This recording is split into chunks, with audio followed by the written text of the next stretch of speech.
2 Timothée 2, versets 20 à 21.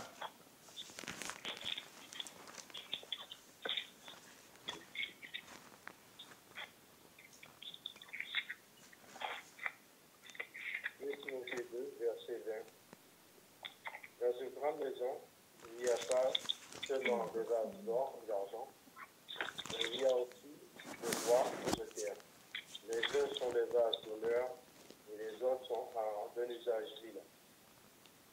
Si donc quelqu'un se conserve pur en s'abstenant de ces choses, il sera un vase d'honneur, sanctifié, utile à son maître, propre à toute bonne œuvre. Oui, je vais reprendre dans ma version. Il est dit, si donc, oui, voilà, donc, or, dans une grande maison, il n'y a pas seulement des vases d'or et d'argent, mais aussi de bois et de terre, et les uns en honneur, les autres en déshonneur.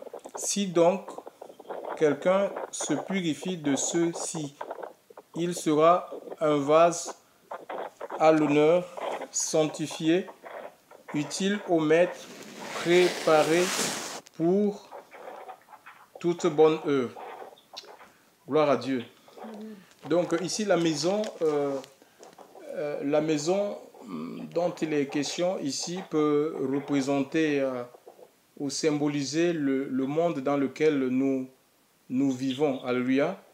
Et les vases, ça peut imager les continents. D'accord, on parle des 5 continents. Ou ça peut aussi imager, c'est des images, hein, c'est des symboles que je donne comme ça. Ça peut aussi imager des villes, des villages ou carrément des maisons.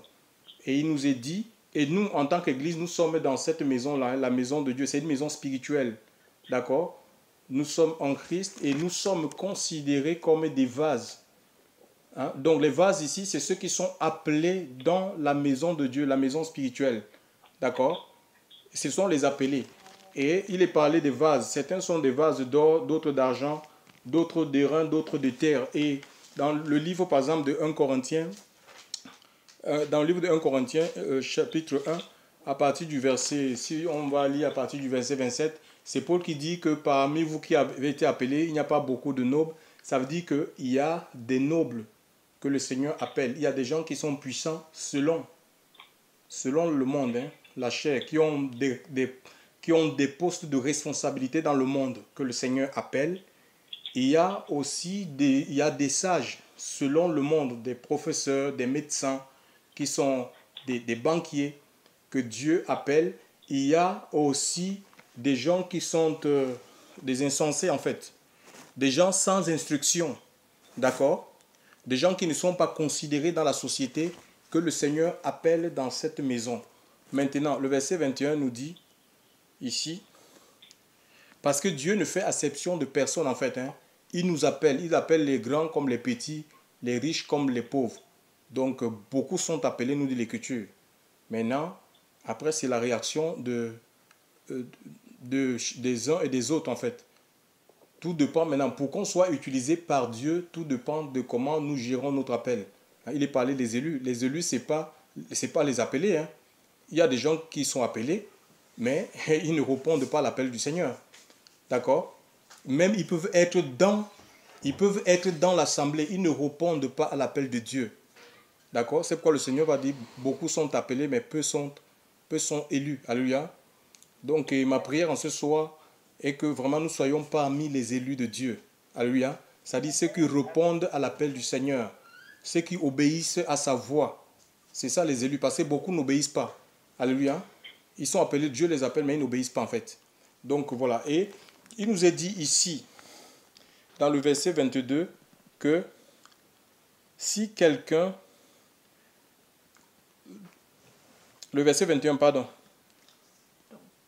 Oui, donc si donc quelqu'un se purifie de ceux-ci, il sera un vase d'honneur, sanctifié, utile au maître. Donc le Seigneur voudrait que nous soyons des vases d'honneur, des vases utiles.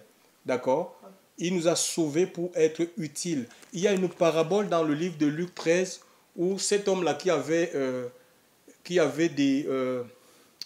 le vigneron en fait, hein. Il s'occupait d'une vigne et il avait constaté qu'il y avait il y avait un plant qui ne poussait pas en fait. Et 3 ans, il avait, malgré qu'il arrosait cette plante, ce figuier, il arrosait ce figuier, il mettait de l'humus, de l'engrais, mais ça ne poussait pas. Donc quand le maître de la vigne est venu et il a posé la question, mais pourquoi est-ce que pourquoi ce figuier occupe la terre inutilement, je vais le couper. Et le vigneron a dit non, laisse, je vais encore, je vais entretenir et après quoi, si il ne produit pas, tu le couperas. Donc vous voyez, donc le Seigneur ne nous a pas appelés pour qu'on soit infructueux en fait. Il veut qu'on soit productif et c'est lui qui nous rend féconds en fait. C'est lui qui nous rend utiles pour son royaume. Et il nous a dit, et pour cela, il faut qu'on accepte tout simplement un processus. Qui que nous sommes, ça ne dépend pas de notre rang social. Dieu ne nous utilise pas parce que nous sommes appelés étant vase, hein, vase d'or. Hein. Il est parlé des vases, certains sont en or, certains sont en argent, ainsi de suite. D'autres sont en airain, d'autres sont en bois, en peau de terre. Non, il ne nous utilise pas. Donc, par rapport à notre... Dieu n'est pas... Écoutez, nous pouvons... Seigneur, ouais, on peut... dans le monde, on peut trafiquer. Vous voyez, on peut corrompre les hommes pour avoir une place. Tu vois, et on vit dans un monde qui est corrompu. On peut corrompre les hommes pour avoir... Et même nos assemblées sont corrompues. Parfois, des gens qu'on donne des responsabilités, pasteurs, c'est parfois par rapport à leur position sociale. Soit ils payent. Surtout en Afrique, il y a des gens qui payent. Ils payent les consécrations, en fait. Ils payent pour devenir pasteur. Il va donner 1500 € à un apôtre pour qu'on fasse de lui un pasteur. Vous voyez, on peut corrompre les hommes, mais sachez qu'on ne peut pas corrompre le Saint-Esprit. Et c'est l'Esprit de Dieu qui établit, en fait. C'est l'Esprit de Dieu qui nous habilite, chers frères et sœurs, pour une fonction. Donc maintenant, il nous dit ici que peu importe de comment on a été appelé, qui que nous sommes, ce que le Seigneur dit ici, il dit, si donc quelqu'un se purifie, alléluia, parce que quelle que soit notre position, notre rang social, nous sommes tous pécheurs devant le Seigneur. Et il ne peut pas nous utiliser dans notre nature, avec notre nature de péché en fait. D'accord? On a besoin de passer par le processus de purification. C'est quoi? La purification consiste en l'élimination des substances indésirables. Hein. Peut-être qu'ici, il est parlé des vases. Des vases, c'est des récipients, c'est des contenants. Hein. Elles sont appelées à prendre des bocals. Elles sont appelées à contenir quoi? La présence de Dieu, l'onction du Saint-Esprit, l'onction qui nous rend capables de servir. C'est l'onction que tu as besoin, ce n'est pas la théologie. Tu as besoin de l'onction de Dieu pour être capable de servir, d'accomplir la tâche qu'il t'a assignée ou la tâche qu'il veut te donner. Tu as besoin, personne ne peut te le donner. Tu peux faire toutes les écoles que tu veux, les académies bibliques, va même à Oral Roberts, sors avec tous les diplômes que tu veux, mais personne ne peut te qualifier pour servir les intérêts du royaume des cieux. Ça, c'est la prérogative de l'Esprit Saint. Et pour cela, il nous donne maintenant la conduite à tenir. Nous passons par la case purification. D'accord? Pourquoi? Parce qu'on a été sali. Quand on parle de purification, ça veut dire que les vases sont sales. Malgré qu'on soit président, ministre, je ne sais pas tout ce que nous on pense être, nous sommes devant Dieu, nous sommes tous pécheurs. D'accord? Nous avons premièrement d'être purifiés par le sang, de croire dans ce sacrifice-là et de laisser le processus de purification continuer à opérer dans notre vie. Parce qu'on va de transformation en transformation, nous dit l'Écriture, comme le Seigneur, l'Esprit, c'est ça, nous sommes destinés à être semblables au Fils de Dieu. Nous sommes appelés à opérer, qui que nous sommes, à opérer comme le Seigneur a opéré, à marcher comme le Seigneur a marché. Si on ne veut pas vendre l'évangile, coucher avec les femmes d'autrui, chers frères et sœurs dans le Seigneur, ça dit qu'il faut que, il faut que nous acceptions que le Seigneur transforme nos vies, qu'on accepte le processus de purification. Et c'est à l'intérieur, Hein? Ce n'est pas un christianisme, le Seigneur ne nous appelle pas à vivre un christianisme de façade, de mots, du bout des lèvres. Il m'honore du bout des lèvres alors que le cœur est éloigné de lui. Donc c'est à l'intérieur de nos cœurs. Parce que le cœur, c'est la partie la plus sale. Et c'est dans le cœur que le Seigneur veut que les sources, il veut déposer les sources, oui, les sources de la vie. Il veut mettre les sources, alléluia. Il veut mettre les sources, il veut libérer sa présence, alléluia, dans notre, au-dedans de nous.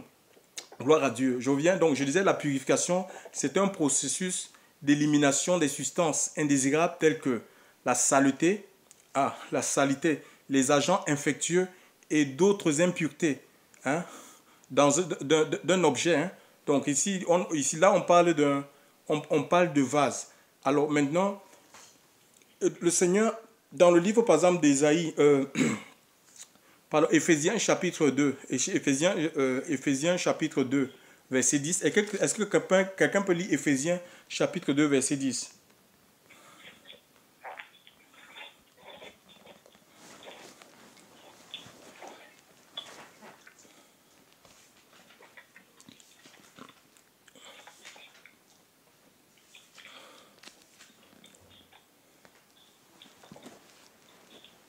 Éphésiens 2, chapitre 10.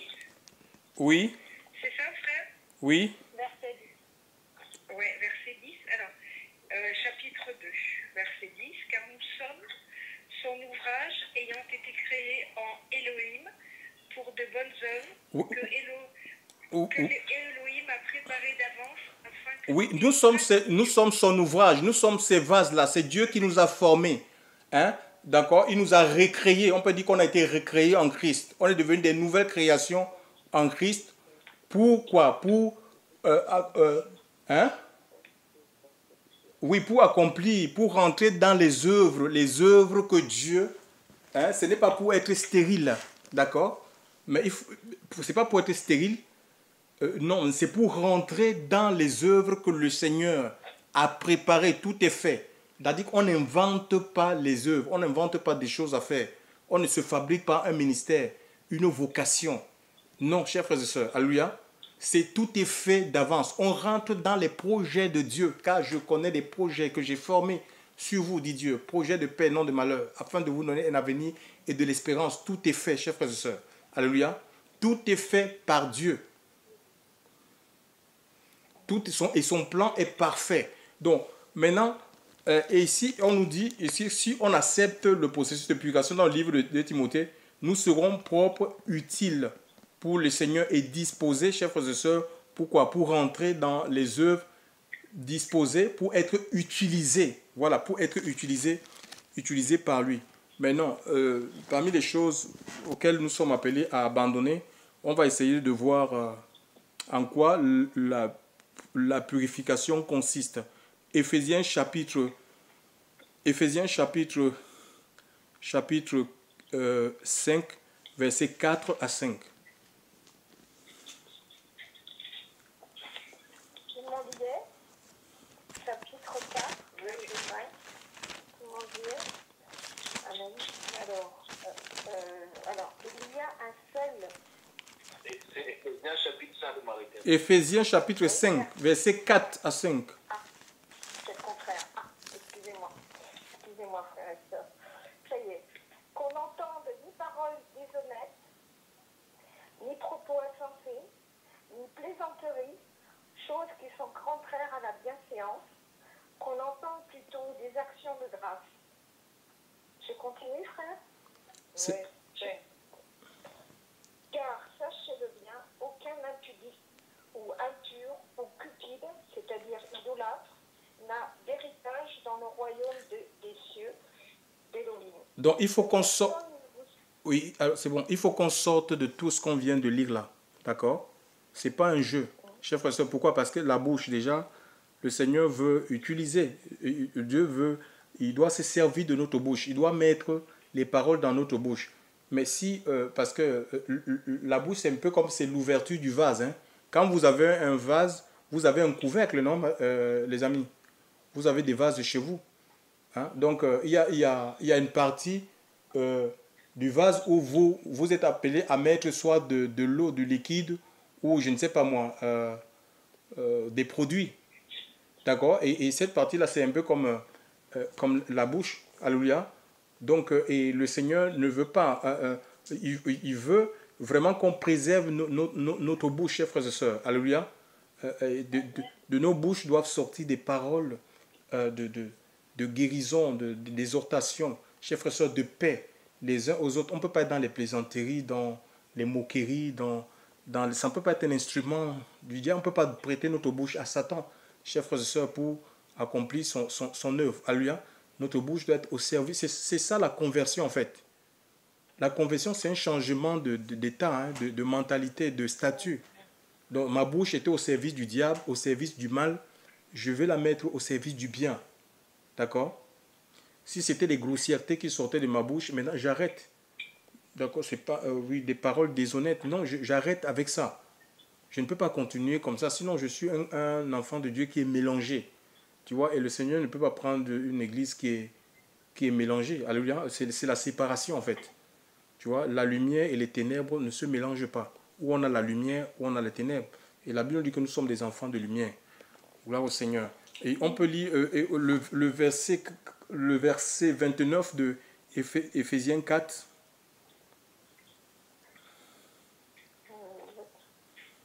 Alors qu'il ne sorte de votre bouche aucune parole mauvaise, mais s'il y a Dieu, quelques bonnes paroles qui servent à l'édification et communiquent une grâce à ceux qui l'entendent. Oui, mais en tant qu'enfant, on ne peut pas encourager les gens à la haine.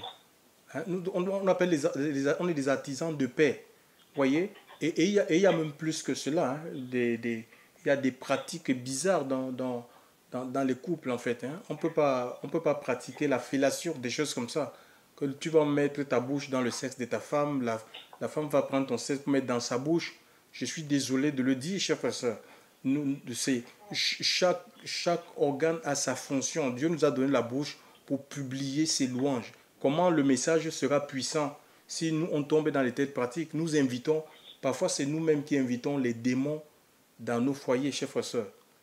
Vraiment, c'est une vie exigeante, chers frères et sœurs, avec le Seigneur. Nous voulons l'onction, nous voulons la présence de Dieu. Oui, mais la présence de Dieu, les gens ont cru que la présence de Dieu, c'était dans un bâtiment. Qu'on va, pour vivre la présence de Dieu, il faut aller dans un bâtiment. Les bâtiments sont fermés aujourd'hui. Pour vivre la présence de Dieu, il faut être à côté il faut être avec un pasteur. Aujourd'hui, les pasteurs ils sont confinés dans leur maison, chers frères et sœurs. C'est complètement faux. C'est entre toi et le Seigneur. Je ne sais pas comment tu considères le vase que tu es. Tout dépend de ce que toi, tu acceptes de mettre en toi. Et c'est ça qui va déterminer, ta spiritualité. On a un autre passage dans le Colossiens 3, verset 8.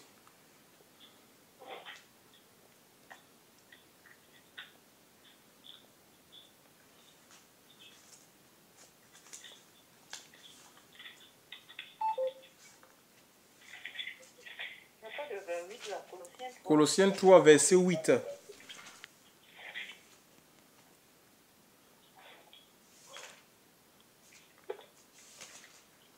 Qu'est-ce qu'il a dit, Colossiens 3, verset 8? Il dit, mais maintenant, vous aussi mettez à côté toutes ces choses.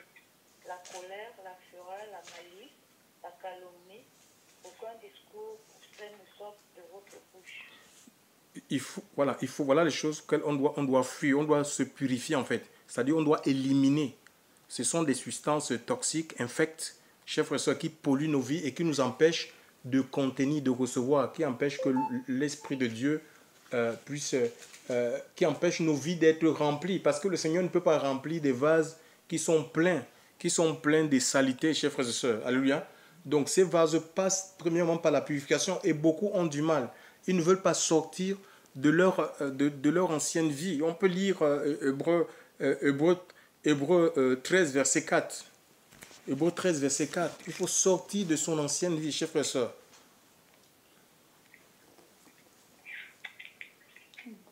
Hébreux 13, oui. Oui. Que le mariage soit honorable chez tous et que le lit nuptial soit sans souillure. Oui, mais là, voilà, les enfants de Dieu, non, c'est pas, écoutez-moi, on ne vit pas dans la fornication. Hein. rapport sexuel en dehors du mariage. Non, il y a un cadre légal, c'est le mariage. Tu veux faire du sexe, marie-toi. Le sexe, ce n'est pas une mauvaise chose, mais il y a un cadre qui est réservé, qui est reconnu par Dieu. Maintenant, on peut déroger.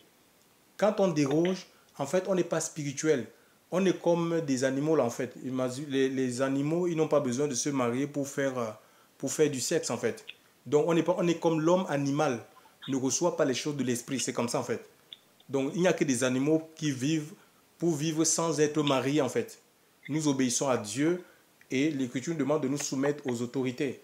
Donc, en tant qu'enfant de Dieu, on ne doit même pas penser qu'on peut faire, parce que même si même si on est fiancé, hein, dans le livre de Matthieu 1, 18, il nous est dit que Marie était enceinte et par la vertu du Saint-Esprit, mais elle était fiancée à Joseph, étant fiancée à Joseph, et ils ne vivaient pas ensemble.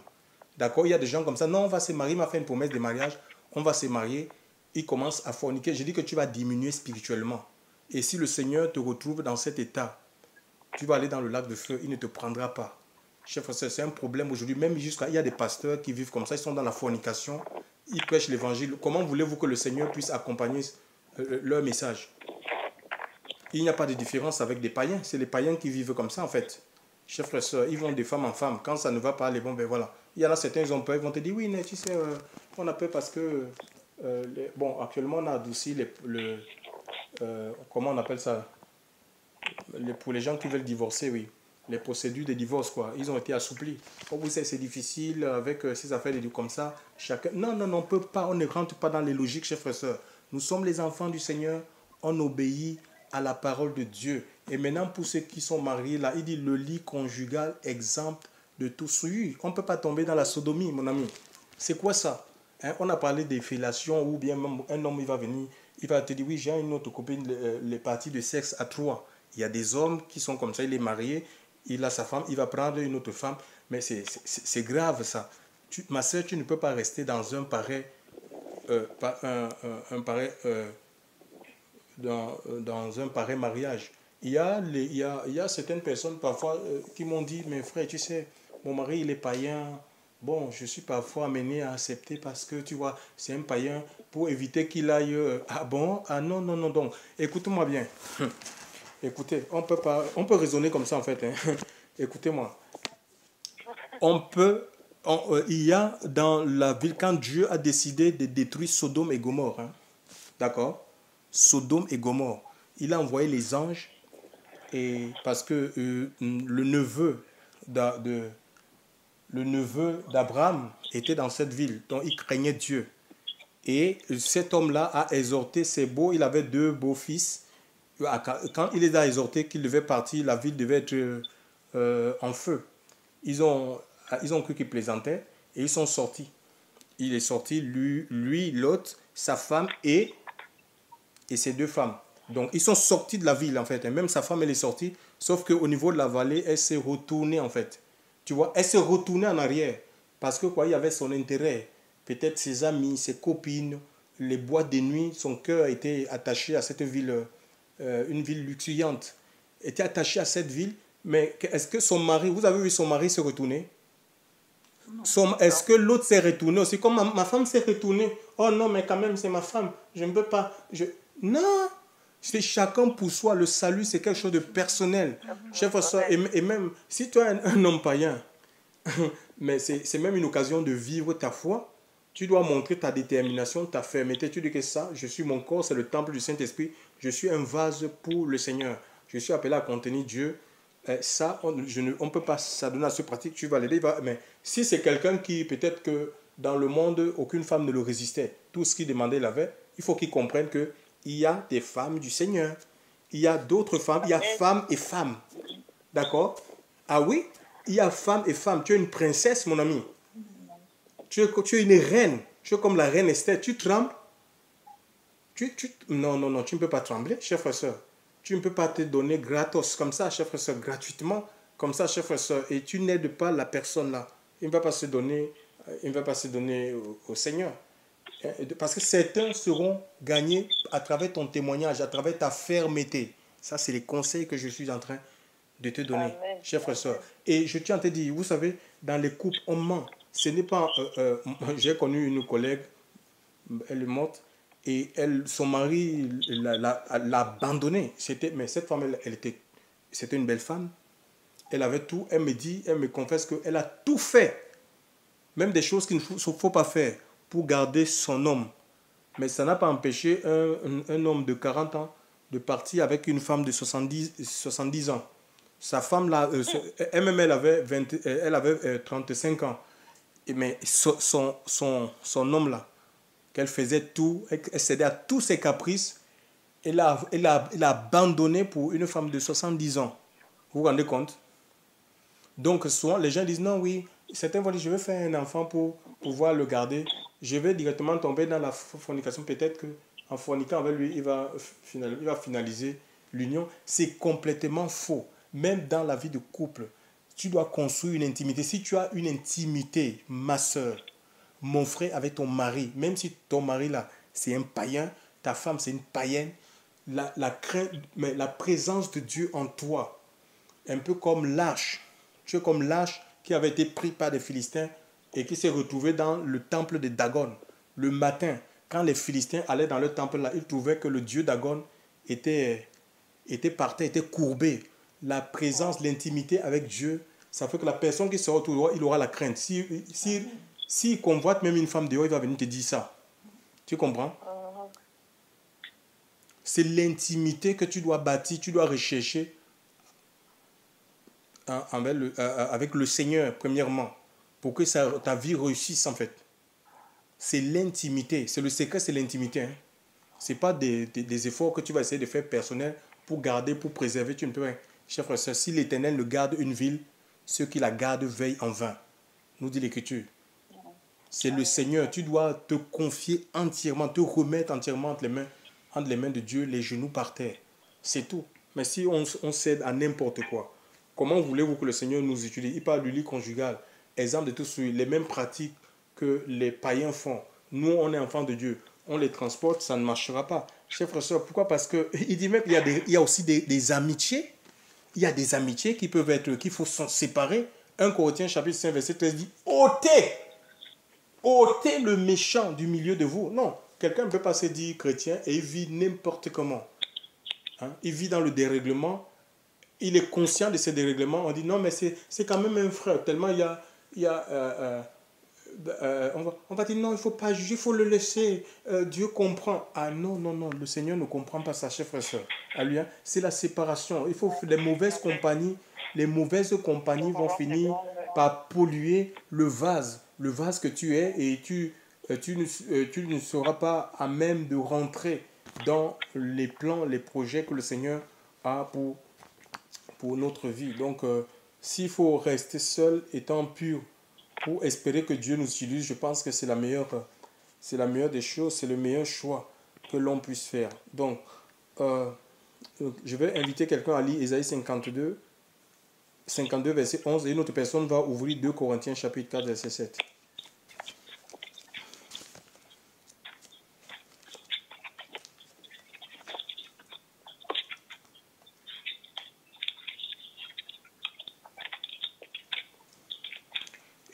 Ésaïe 52, verset 11.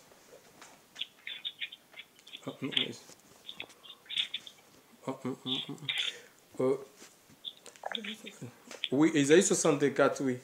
Ésaïe 64, verset... On va aussi Ésaïe 52. Ésaïe 64, verset 8. Ésaïe 64, verset 8, oui. Ne suis pas à l'extrême, ô Éternel. Et ne te souviens pas à toujours du crime. Regarde, nous sommes tous semblables. Il faut lire à haute voix, hein, ma soeur. Ne t'irrite pas à l'extrême, ô Éternel, et ne te souviens pas à toujours du crime. Regarde donc, nous sommes tous semblables. Alléluia. Et maintenant, quelqu'un va lire Ésaïe 52, verset 11. Partez, sortez de là. Ne touchez à rien d'impur. Sortez du milieu d'elle. Purifiez-vous qui portez les vases de l'Éternel. Oui, donc ici, donc il s'adresse à un peuple, donc c'est plus un peuple de sacrificateurs en fait, parce que à l'époque, il y avait le temple et il y avait des instruments, d'accord, on appelle ça des vases, des instruments qui étaient utilisés, des instruments de culte. Donc ces instruments étaient des instruments qui étaient saints. Alléluia. Donc, et nous aujourd'hui, on n'est pas, nous sommes ces instruments-là en fait, parce qu'on ne porte pas, nous on ne porte pas les instruments différents des Juifs de l'époque, parce que le sacerdoce a changé en fait. D'accord. C'est nous qui sommes ces instruments-là. Alléluia. Nous sommes appelés à contenir la présence de Dieu. Il faut lire 2 Corinthiens maintenant. C'est là où je finis. 2 Corinthiens chapitre 4, verset 7. 2 Corinthiens chapitre 4, verset 7.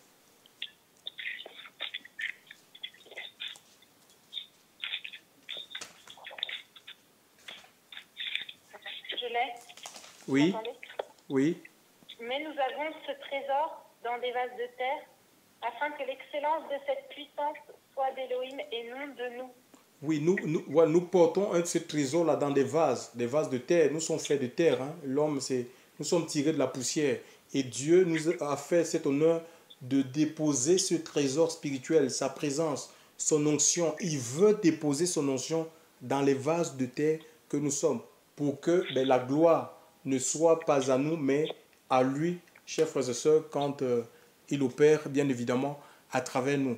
Mais et pour cela, il faut que nous puissions donner la possibilité à l'Esprit de Dieu de prendre place. Alléluia. Et Dieu veut donner à chacun de nous. Peut-être nous n'aurons pas eu, on appelle ça comment, la plénitude de l'Esprit. Jésus a reçu l'Esprit sans mesure. Mais le Seigneur veut nous donner une avance, mais c'est une avance qui n'a pas de mesure. D'accord? C'est une avance de l'Esprit sans mesure. C'est pourquoi Paul dit, ne vous enivrez pas de vin, soyez au contraire remplis de l'Esprit de Dieu. On peut être continuellement rempli de l'Esprit de Dieu jusqu'à ce que le Seigneur va venir. Mais c'est nous qui devons donner la possibilité au Seigneur de faire cette œuvre-là. Chers frères et sœurs, chacun de nous peut être puissamment utilisé, sans être apôtre, sans être prophète. J'ai vu les diacres tellement qui étaient remplis, comme les Étienne, comme oui, Étienne, il y avait aussi celui qui a gagné l'unique Éthiopien, comment il s'appelait?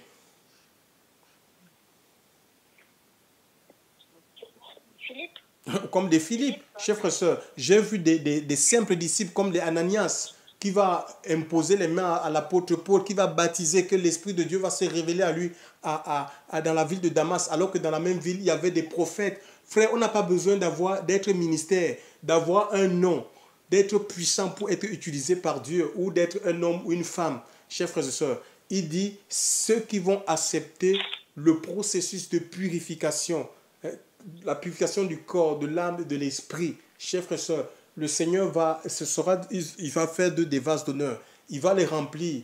Ils vont contenir ce trésor-là, sa présence, chers frères et sœurs, pour être puissamment utilisés par Dieu. Et ma prière est que, chers frères et sœurs, que nous ne puissions pas manquer cette occasion.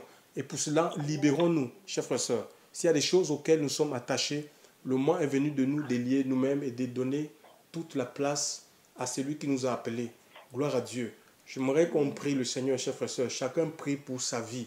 Chers frères et sœurs, alléluia. Chacun prie pour sa vie. Chacun connaît sa vie. Chacun connaît ses luttes intérieures, chers frères et sœurs. Chacun connaît ce à quoi son cœur est souvent incliné vers des choses qui n'honorent pas le Seigneur. Alléluia. Nous devons sortir. Nous avons parlé de beaucoup de péchés ce soir. Mais prions le Seigneur qui nous aide, chers frères et sœurs, parce qu'il y a un abondant pardon auprès de Dieu. Et en même temps, il y a la force. Chers frères et sœurs, il y a la force en Christ pour pouvoir assujettir et non être assujetti. Gloire au Seigneur. Père, nous voulons te rendre grâce, Seigneur.